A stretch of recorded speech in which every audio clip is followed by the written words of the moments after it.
Dan pemirsa, kami akan kembali berdiskusi bersama dengan pengamat hubungan internasional, ada Prof. Hikmahanto Juwana. Prof. Hikmah masih bergabung sama kami di Metro TV? Ya, masih Gemma. Iya, Prof. Hikmah, ini kan Iran dan juga Israel sempat dimediasi oleh Oman ya, tepatnya Amerika Serikat, Israel dan juga Iran untuk tidak menyerang Iran. Apakah memang butuh negara lain yang memediasi dan negara apa yang paling tepat untuk bisa memediasi ketiga negara ini? Kalau sekarang sepertinya kan sudah gagal ya mediasi ini. Jadi menurut saya tidak akan ada mediasi ikutan. Sekarang ini Israel sudah melakukan serangan ke Iran dan tentu Iran saat sekarang punya hak untuk membela diri berdasarkan pasal 51 Piagam PBB.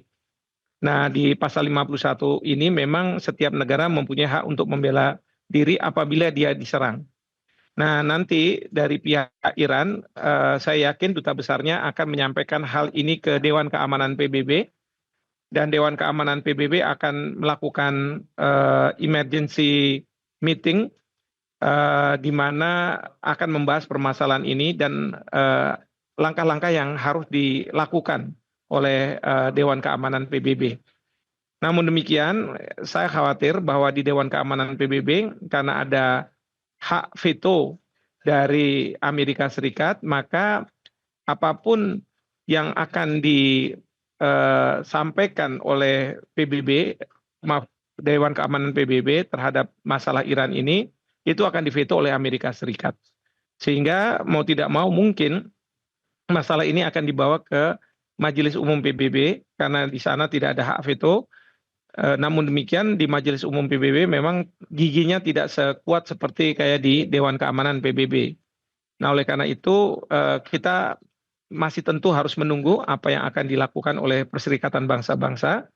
Namun demikian, kalau saya boleh, karena boleh saran, karena Indonesia kan kita sudah masuk dalam Board of Peace.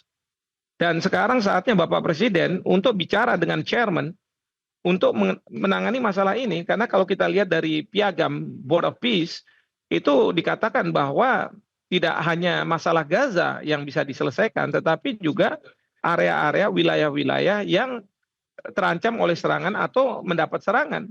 Nah, harusnya negara-negara yang tergabung dalam Board of Peace termasuk Indonesia ini harus menyampaikan kepada Trump, meskipun kita tahu bahwa Trump itu sebagai presiden dialah yang memulai permasalahan ini, gitu, permasalahan di mana dia meminta, tadi Mas Ismail Amin mengatakan Israel melakukan serangan dahulu, ya, jadi mendapat restu dari pihak Israel. Jadi kalau misalnya kita ikut di dalam BOP tapi kita mendiamkan masalah ini, sia-sia. Lebih baik kita keluar dari BOP. Satu itu. Tapi yang kedua, kita harus dorong ke Dewan Keamanan PBB untuk melakukan rapat segera membahas permasalahan ini dan mencari jalan keluar apabila Amerika Serikat menggunakan vetonya. Karena tidak bisa ditolerir sebuah negara melakukan serangan ke negara lain. Ya, ini sudah masuk dalam agresi, walaupun dalam konteks Israel mereka mengatakan bahwa ini preemptif, artinya sebelum dia mendapat serangan dari Iran yang belum tentu juga benar, dia boleh melakukan serangan itu sendiri. Jadi sekali lagi, kita Indonesia harus segera melakukan suatu tindakan. Saya minta Kementerian Luar Negeri untuk segera misalnya melakukan pengutukan terhadap siapa yang terlebih dahulu melakukan serangan. Dan kita minta supaya negara-negara yang terlibat untuk menahan diri, untuk tidak melakukan serangan-serangan lagi. Karena sekarang ini memang dari pihak Iran tadi disampaikan oleh Mas Ismail bahwa serangan ditujukan ke instalasi-instalasi militer, Kementerian Pertahanan, intelijen, dan kemudian juga kediaman dari pemimpin besar di Iran. Tapi bukannya tidak mungkin kalau kita lihat cara Israel berperang ya di Gaza, itu bisa juga nanti rakyat sipil juga akan disasar juga oleh Israel. Nah, oleh karena itu di sini saya memohon sekali kepada pemerintah Indonesia untuk segera membuat pernyataan, untuk segera mengupayakan melalui Board of Peace agar serangan seperti ini segera dihentikan, dan minta untuk segera juga ke Dewan Keamanan PBB untuk melakukan tindakan. Jangan berdiam diri, karena ini bisa mengarah ke perang dunia ketiga. Jadi ini yang kita harus hati-hati. Bisa mengarah ke perang dunia ketiga karena apa?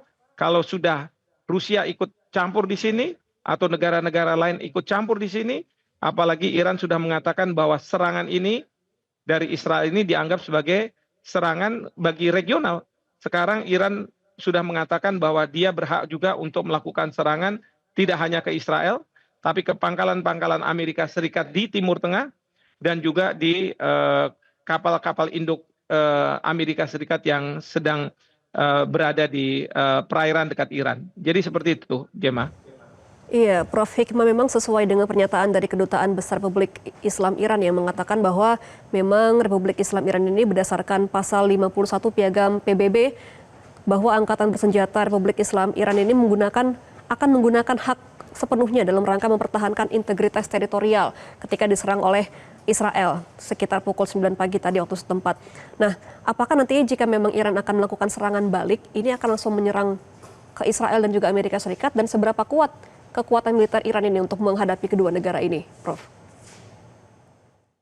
Ya, memang kalau misalnya kita bandingkan antara Iran dengan Israel, mungkin imbang. Tapi kita harus ingat bahwa kemarin ini ada pesawat-pesawat tempur dari Amerika Serikat yang sudah siap di Israel, dan kemudian kita tahu sudah ada 2 kapal induk yang disiapkan untuk pesawat-pesawat tempur Amerika Serikat melakukan serangan ke Iran, ya, serangan udara. Nah, memang kalau Israel dengan Iran mungkin agak imbang, bahkan mungkin juga lebih kuat Iran daripada Israel. Tapi kalau dengan Amerika Serikat tentu Iran jauh.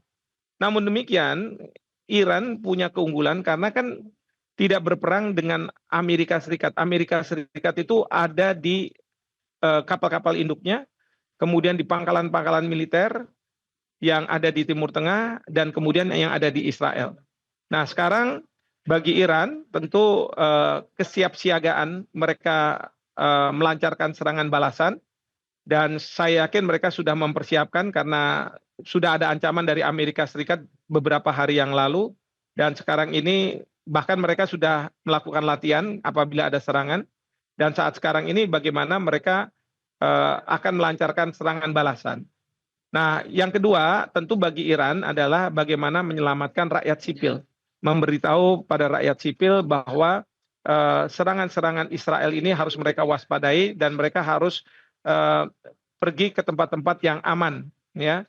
Dan ini juga tentu berlaku bagi warga negara asing, termasuk warga negara kita di Iran yang saat sekarang tentu sudah diberi warning terkait dengan serangan ini untuk segera mungkin keluar dari Iran, ya, ke negara ketiga untuk kemudian nanti dievakuasi. Jadi kalau dari segi persenjataan terus terang Israel dan Iran boleh dibilang imbang, dan kita juga tidak tahu persis apakah Iran nantinya punya senjata nuklir atau tidak, karena kalau memang punya senjata nuklir, bukannya tidak mungkin dalam posisi yang terjepit Iran akan melepaskan senjata nuklir tersebut. Tetapi Iran dalam posisi sekarang dia lebih unggul karena dia menggunakan pasal 51 Piagam PBB. Dan Israel bisa dipersalahkan karena dia melanggar pasal 2 ayat 4 Piagam PBB yang mengatakan bahwa setiap negara, ya, harus menahan diri dalam hubungan mereka menggunakan kekerasan atau ancaman kekerasan terhadap teritorial wilayah negara lain. Dan ini yang dilakukan oleh Iran. Yang dilakukan oleh Israel terhadap Iran. Demikian, Gemma. Baik, Prof. Hikmahanto, kita masih akan bahas lagi ya terkait dengan serangan Israel ke Iran, tapi kita harus jeda terlebih dahulu. Dan pemirsa, Breaking News Metro TV masih akan kembali usai jeda, tetaplah bersama kami. Jelajahi cara baru mendapatkan informasi. Download Metro TV Extend sekarang.